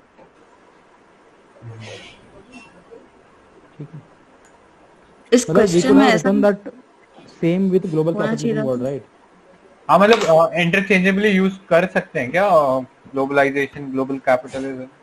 हाँ चलेगा चलेगा, ग्लोबलाइजेशन का एस्पेक्ट ही है ना ग्लोबल का। ग्लोबल कैपिटलिज्म मतलब जो कैपिटलिज्म के जो प्रिंसिपल्स हैं उनको ग्लोबल लेवल पे अप्लाई कर दो, like free market, free movement. तो I think neo liberal policy होगी ना। तो ठीक है। अदिति आप कुछ बोल रहे थे? अदिति आंसर लिखा है इस पे। Okay Because okay, if you compare it with China in economic policy, we can say that it's a state-sponsored capitalism when comparing China with the global world. But it has become such a superpower by exploiting the weaknesses and using all those instruments of global capitalism, na? Correct. हाँ, Aditi actually मेरा जो structure था ना, मैंने ऐसा किया कि पहले डेफिनेशन दे दी, फिर मैंने सोशलिस्ट कंट्रीज का बताया और फिर मैंने डेवलपिंग सोसाइटीज का बताया और फिर मैंने कंक्लूड किया है। लाइक बाकी दो आंसर्स में तो ऐसा नहीं था। ओके, रीड करूँ क्या? हाँ, थोड़ा रीड कर दो। Okay. So Robinson offers a theory of globalization that follows the rise of new capitalist class and transnational state. Their development of global interconnected industries and businesses makes them drivers of world capitalism. Largely, we can see how core countries mobilize periphery for their own use, stated by Wallerstein. So यहाँ पे कुछ basic terms use करने चाहिए थे जो मैंने नहीं किए। Core have become exporter of finished products, while periphery countries have left as largely importing countries. During late 1980s, it was profound that socialism would win, but due to closed economy, resources utilized for defense rather than food, etc., led Gorbachev to move towards capitalist principle by opening up its economy. So मुझे विकास ने कहा कि ये miss out कर सकते थे ये USSR वाला पॉइंट। इसमें यूएसएसआर भी कहीं नहीं लिखा है। दैट गोर्बाचेव वाली थिंग ना, इट्स मतलब सिर्फ गोर्बाचेव लिख दिया, थोड़ा यूएसएसआर का भी रेफरेंस दे देते तो थोड़ा सा। What I have asked her to she can completely avoid it. I couldn't find the relevance of this here. I may be wrong, there is no denying in that. But just to give a start, like socialist countries के लिए तो socialist countries के perspective में ठीक रहेगा, I think ये how they adopted बड़ा example है। how they adopted to this globalisation कैसे उन्होंने अडॉप्ट किया अपना सोशलिज्म को। एग्जैक्टली बाकी सब थोड़े इतने प्रोफाउंड एग्जांपल्स नहीं थे, तो मैंने यूएसएसआर से स्टार्ट किया था, फिर मैंने आई चाइना थिंक हाँ यही सबसे बड़ा प्रोफाउंड एग्जांपल है इसके अंदर। ठीक है आगे। So then even China shifted economy to its state-led capitalism, socialism with Chinese characteristics, leaving few countries to socialist model. फिर increased globalization, world as a village, ओहाना, मतलब मुझे नाम नहीं याद आ रहा था। ओहा में एमी। ओहा में। And dependency on other states led India also open up its economy in early 1990s. So a recent meet of US Foreign Minister to Sri Lanka, Maldives, Indonesia shows how capitalist country influence nature of developing societies. ये फिर मैंने developing societies पे shift हो गई, तो जो छोटी countries था मैंने वो बता दिया। फिर ideas like G20, D10 for 5G is classic example for capitalist country dominating the world market, which gives blow to concept of sovereignty. And SCRI initiative by developing countries in turn is to reclaim their lost place.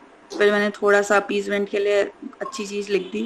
फिर informal summits of Quad to counterbalance Indo-Pacific region, China capturing Hambantota port for 99 years, Pakistan ending up in debt trap through China's zombie lending for Belt and Road initiative shows power at global level in hands of capitalist country. Despite its shortcomings on economic, social, political part, this model have proved to be blessing in disguise in these hard times. Pandemic, vaccine trials, technology, innovation.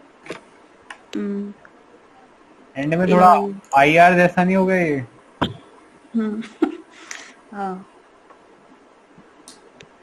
हाँ okay.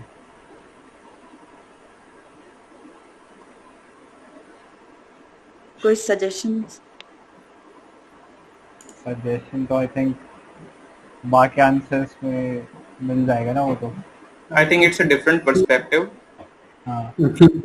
Me too. Actually, when you're comparing with the developed one with the developing country societies, you always support like the technology transfer of technology and how the developed mechanism and how they influence those developed country with the IPR. So those are the common topics. You can include that one. I think in organisation के बजाय जैसे D10 है तो it's more of strategic organisation, तो इसकी जगह IMF या world bank का डाल देते एग्जांपल तो थोड़ा बेटर रहता। और ठीक है बाकी तो ऊपर आंसर आई थिंक मतलब शुरू में अच्छा था ये, पर एंड में थोड़ा IR की तरफ ज्यादा हो गया मेरे को ऐसा लग रहा है। मे बी एग्जांपल बहुत दे दिया। एग्जांपल क्वेश्चन के भी दो एस्पेक्ट थे, एक था ग्लोबल कैपिटलिज्म का impact on socialist economy and developing society. तो one was socialist economy and other part for society. मेरे ख्याल से इंटरप्रिटेशन उसका ऐसा था, and I guess Vikas and one more someone else also wrote the answer on those lines only. Correct. एक part उसका global capitalism का इम्पैक्ट सोशलिस्ट इकोनॉमी में बताएगा, and second part will talk about global capitalism's impact on developing society, and then we can conclude it. Correct. All right. ठीक है। और किसी का पढ़ना या हो गया?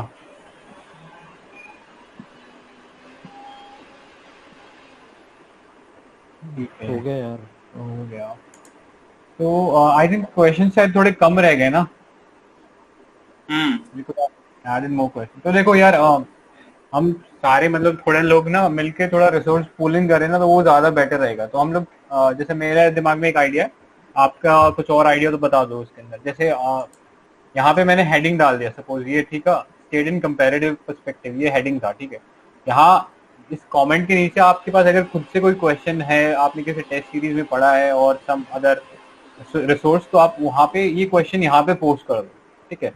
तो उस चीज को या तो अक्षय या मैं या मे बी विकास वगैरह कोई भी उसको ढूंढ के आगे पोस्ट कर देगा ठीक है। तो उससे हमारे पास थोड़ा बड़ा और होलिस्टिक कलेक्शन हो जाएगा क्वेश्चंस का, क्योंकि एट टाइम्स क्वेश्चन मिलते नहीं है ना। एंड क्वेश्चन अप्रोप्रिएट भी नहीं मिलते हैं यार। आई थिंक आज के जो क्वेश्चंस है ना they like from different topics. Correct. Globalisation के ऊपर ज्यादा हो गया है। यस चैप्टर 3 में तो और कम होंगे। चैप्टर करेक्ट ग्लोबलाइजेशन में नहीं 3 पॉलिटिक्स ऑफ रिप्रेजेंटेशन। अच्छा पॉलिटिक्स। तो मतलब वही है बेसिकली रिसोर्स पूल करें ना तो बेटर होगा अपन सबके लिए। ठीक है। आई गेस मेरे ख्याल से एक चैप्टर 3 में ही जरूरत पड़ेगी, उसके बाद तो there will be sufficient previous question. Right.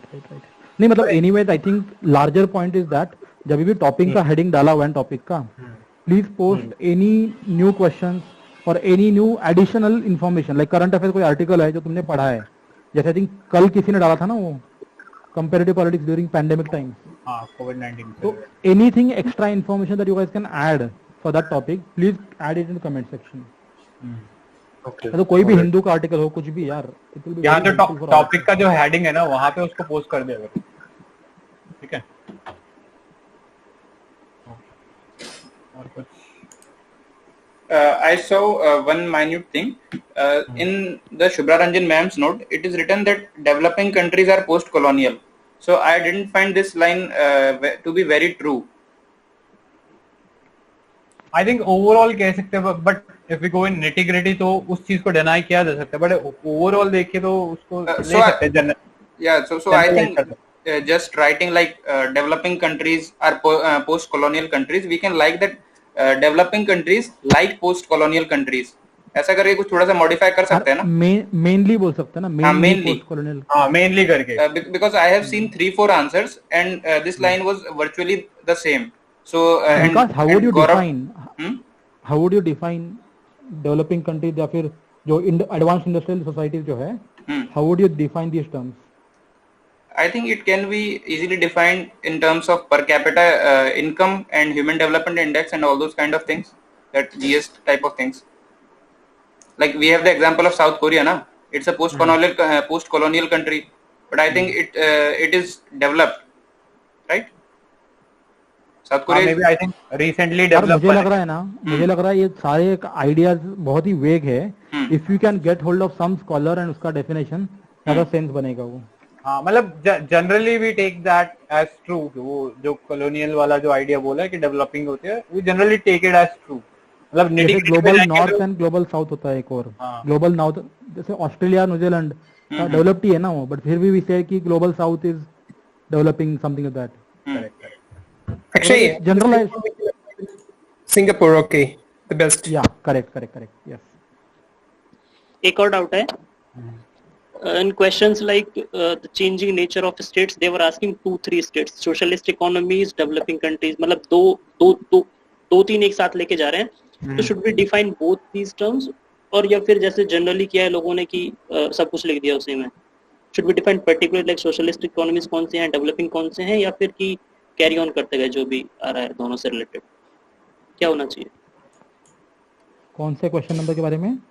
ये वाला था ना, लास्ट वाला क्वेश्चन है। और फिर भी जितने भी क्वेश्चन है नेचर ऑफ स्टेट में सब में दो पूछे हुए हैं, सोशलिस्ट, डेवलपिंग या फिर advanced industrial state with developing. Sir, I think in this cases it's better to go with state first, right? Because what I have heard, and I think someone recommended me also last year when I was preparing for PSIR, he told me that in the GS, okay, one is expected to define everything and to make it as simple as possible. So in GS we follow the approach that we define everything, but in the political science they are expecting us to be a graduated student in political science, right? So we are not expected to define each and everything. Some things are generally tend to be like they are very well understood. You don't need to define everything in optional subjects. That's what someone told me, and he got 330 plus marks. Okay. No, you may also differ, but that's what he told me, and I think it's very much right, because they are expecting us to be a graduate in political science, and unlike GS.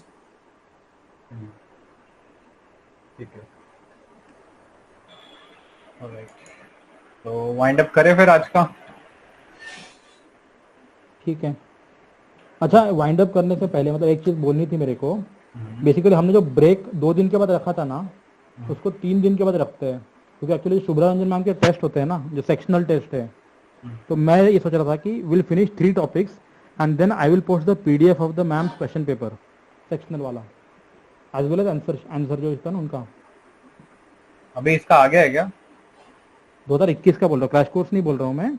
अच्छा, जो ma'am test series कराती ना, 18 या 22 test कराती कुछ तो prelims के पहले। तो कल एक टॉपिक कर लेंगे एंड जो 4th डे होगा ना, उस दिन पे मैं जो तीनों टॉपिक को कंबाइन, मतलब टॉपिक नंबर 1, 2, 3 पे कंबाइन जो टेस्ट मैम ने 21 में कराया ना इस साल में, वो क्वेश्चन पेपर भी डाल दूंगा और आंसर शीट भी डाल दूंगा। And that day can be utilise like 1.5 hour का टेस्ट होता है, 7 to 8 क्वेश्चन। तो you guys can revise all the 3 topics on that day, fill the backlog अगर किसी का बैकलॉग रह गया है तो, and also write the full length test. 7 to 8 question होते हैं उसमें। Can we also implement that idea of ours that we will be doing that on a Google Meet? मतलब क्वेश्चन पेपर बोल रहे हो क्या? हाँ करेंगे ना, उस दिन अपन जो रात को टेस्ट लेंगे ना, मतलब देखो दिन भर में टेस्ट लिखो एंड इवनिंग जो अपना सेशन होगा, मतलब गूगल मीट हमारा डेली होने वाला है हमेशा। तो that day on the 4th day at night 7 PM we will be discussing that question, that 7 questions. No. During the discussion session, like we held it like 2 or 3 days back, there was an idea that we will be conducting tests via Google Meet live. At that time, that camera will be pointing towards the copy to induce a digital library environment. That is very logical thing, but we need to finalize the time at which everybody will write test. So what we can, good idea Vikas. So what we can do is, see, our time is 7 PM discussion time, right? So we can start the test at 5:30. 5:30 to 7, all will write the test within 1.5 hour. And immediately after the test, we can take 5 minutes break and we'll start the discussion on the question paper itself. Who wrote what? But there needs to be a consensus on the time also, na? Like some are working and. Yeah, बता दो बाकी लोग, मतलब what do you guys think? यार उसमें discussion में भी time लगेगा ना। Yeah, so it will be very long, I think. No, we can take a break. No, if you want, we can take half an hour break if required. और what we can do is एक दूसरे का review कर देंगे ना, एक दूसरे को PDF भेज के वैसे रिव्यू। अरे कोई नहीं करेगा यार, गूगल मीट पे होगा, उतना ही मुश्किल से आएंगे लोग। अरे मतलब इंटरचेंजेबली कर देंगे ना, जैसे तू मेरा रिव्यू कर देगा, मैं तेरा रिव्यू कर दूंगा, तो ऐसा करके अपन कर लेंगे। मतलब personally I don't find it feasible idea, क्योंकि हर एक का रिव्यू उतना अच्छा भी नहीं होता। जैसे मुझे अगर रिव्यू करने बोला ना किसी का, तो मतलब मैं रिव्यू कर ही नहीं पाता हूँ। अच्छा, मतलब and this is like we can not say कि भाई सबका रिव्यू इक्वली गुड होगा, राइट? जैसे विकास बहुत अच्छे से रिव्यू करता है, तो गूगल मीट पे अगर कोई भी जैसे एक क्वेश्चन ले लिया, will not discuss everybody, but इसका क्या स्ट्रक्चर हो सकता है, इसमें क्या स्कॉलर आना चाहिए, क्या आइडिया आनी चाहिए। तो यार या तो आई थिंक इसको 2 सेपरेट डेज पे कर लेते, बिकॉज़ एक दिन में सारा हो नहीं पाएगा ये। I also think of the same way यार। And second thing, ठीक है, तो अरे देखो एनीवेज हमें स्लो जाना है, तो we can do it 4th day में टेस्ट रख लेंगे, 5वें दिन पे उसका डिस्कशन रख लेंगे, तो 2 दिन का ब्रेक हो जाएगा। लेकिन ये ठीक, हाँ हो गया। And the problem, and the problem in peer review is that, like in my case, if I written answer to something, okay, and I have like I am reviewing someone else's answer, so I try to find the things which I have written. Okay, in our mind we have written the perfect answer, so we try suggesting everyone that do that way, that the way I did it, you should also do. So that's what happened, and sometimes it tends to be something like you are imposing your thoughts on someone else, and which may be wrong. That's what I realized today. Google Meet में best चीज क्या है ना, कि if somebody is saying something wrong, he will be corrected within the next second itself. Yeah. Right. So different point of view. So ऐसा कर लेते हैं कि एक जैसे अपने टेस्ट दे लिया ब्रेक के टाइम, अगले ब्रेक में उसको डिस्कस कर लेंगे, मतलब अगला जो बफर डे हमने रखा उसमें उसको डिस्कस कर लेते हैं, और फिर अगले बफर डे में अगला टेस्ट आ जाएगा। देयर आर 5-6 टेस्ट होंगे कंपैरेटिव वाले। तो जो आईआर का सिलेबस है ना, उसके ऊपर there are around 5 to 6 or 7 test on IR का part 2, part section A something. अरे मतलब हर 3 टॉपिक को मैम ने क्लब करा हुआ है। But there are 8 questions, right? हाँ, 7 to 8 question. It's not a big test, it's just 1.5 hour का टेस्ट है वो। तो इसीलिए मुझे लग रहा है ना, तीसरे दिन करना क्या है अपने को यार, रिवीजन कर लो, टेस्ट लिखो 1.5 घंटा, एंड 1.5 घंटा 1 घंटा सेशन के लिए आ जाओ। या फिर ऐसा कर ले, इसी सेशन में उसको थोड़ा थोड़ा इंटीग्रेट कर ले, मतलब हाफ। हाँ वो भी कर सकते हैं, मतलब कैसे करना है बताओ बाकी लोग, but I think we shouldn't impose too much things just in the beginning. अरे छोड़ो, फिर एक काम करते हैं, अगर गूगल मीट नहीं करना है उस दिन सबको, तो फिर टेस्ट लिख लो और खत्म कर दो यार। मॉडल आंसर है ही, सब लोग अपना अपना आंसर पोस्ट कर दो, मॉडल आंसर कंपेयर कर लो, खत्म। एक दिन का ब्रेक रख लो। just share your एक answers. सेकंड, हाँ विकास, वन थिंग, एक काम करते हैं, उस दिन का जो गूगल मीट होगा ऑप्शनल रखते हैं, जिसको आना है आएगा, जिसको नहीं आना है नहीं आएगा। करेक्ट। गूगल मीट पीडीएफ से करना है, he will do it via exactly. PDF. जिसको आना है let him come and we can discuss others. But ultimately the final way of आप क्वेश्चन पोस्ट कर दो, जो इंटरेस्टेड होगा वो लिख के गूगल मीट ज्वाइन कर लेगा। करेक्ट। बाकी जो नहीं कर पाएगा वो अपना जो कर रहा है वो करता रहेगा, क्योंकि बाकी टाइम टेबल और जीएस भी करना है ना। And like Shanu has said, no, anyways we are covering 8 to 10 question every day. तो उस दिन भी 8 क्वेश्चन करने ही है, वो हम ये टेस्ट वाले 8 क्वेश्चन करेंगे ना। करेक्ट, ठीक है। हाँ, I agree on, like it makes sense, but वही है कि like if मेरे को अगर जैसे चैप्टर 5 और 6 को थोड़ा टाइम देना है, तो I'll utilize that buffer day to prepare chapter 5 and 6. And अगर किसी को टेस्ट नहीं भी लिखना है, तो at least they can come in the test discussion and we can discuss. हाँ ठीक है, that like you keep it open there. हाँ, we can keep it optional for everybody, जिसको लिखना है लिखे, नहीं option रख लो, that so will be fine, I guess. so for those who are writing the test, will it be like do it at your home or something like Google Meet? नहीं, Google Meet करते हैं, Google Meet करते हैं, but timing decide कर लो। Yeah, there needs to be some consensus. बताओ timing का क्या करें? दिन भर में कभी भी रख लो, लेकिन I think थोड़ा late, we should keep it late in the evening because people can revise during the daytime, no, missing topics वगैरह।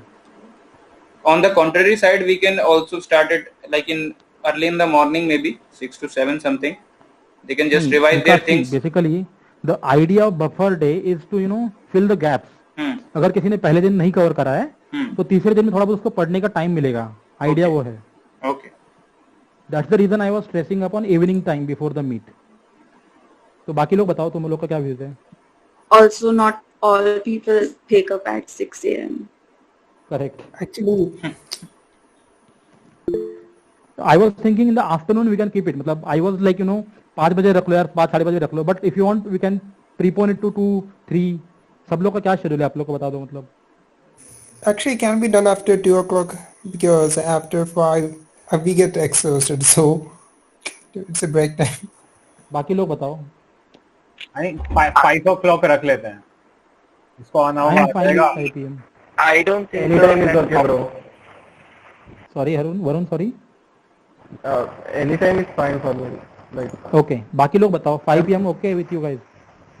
I think I'm just speaking about myself that I might not be very comfortable with this idea of live test because I have not given mains yet and I don't have that. Shanu, listen. See, basically you can write it at your own will. That's okay. You can write it anytime. But then, like for those who want to attend the Google Meet and write the test there and there. Okay. हाँ. For them, I'm asking. 5 PM is okay with you guys? 5 PM ठीक है. I think जिसको देना होगा ना, he'll make time. ठीक है, तो I think इतना वो कोई नहीं है, जिसको देना होगा वो टाइम बना लेगा. और किसी का genuine प्रॉब्लम है और टेस्ट देना चाहता है, तो I think वो अपने आप भी दे सकता है उस चीज. करेक्ट. वो अपना खुद का मॉर्निंग में लिखो, कभी भी लिख दो यार, कोई इशू नहीं है. करेक्ट. तो उसको वैसे भी ऑप्शनल है, तो everybody is on its own. ठीक है, उसमें इतना वो करने की जरूरत नहीं है. विकास ठीक है, 5 PM कर लेते हैं. Yeah, I have no issues. Anytime. All right, चलो फिर. तो कल बफर रखना है या फिर नहीं, कल बफर नहीं होगा. कल ये होगा, क्या बोलते हैं, कल तीसरा जो टॉपिक है ना, वो रहेगा. उसके बाद बफर डे है ना, वो टेस्ट वाला. ठीक है. हाँ. एंड मतलब टेस्ट को बफर इसलिए रख रहा है क्योंकि किसी को टेस्ट नहीं लिखना है तो मत लिखो, इट्स ओके. जस्ट आंसर पढ़ लो या फिर कम in the discussion meet.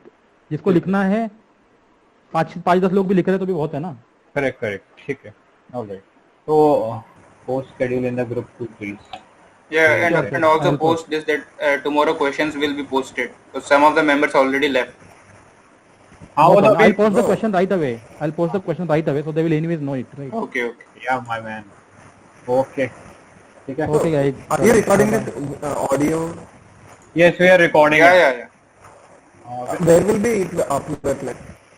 I think it has been shared in the channel only. Pin it or do it something.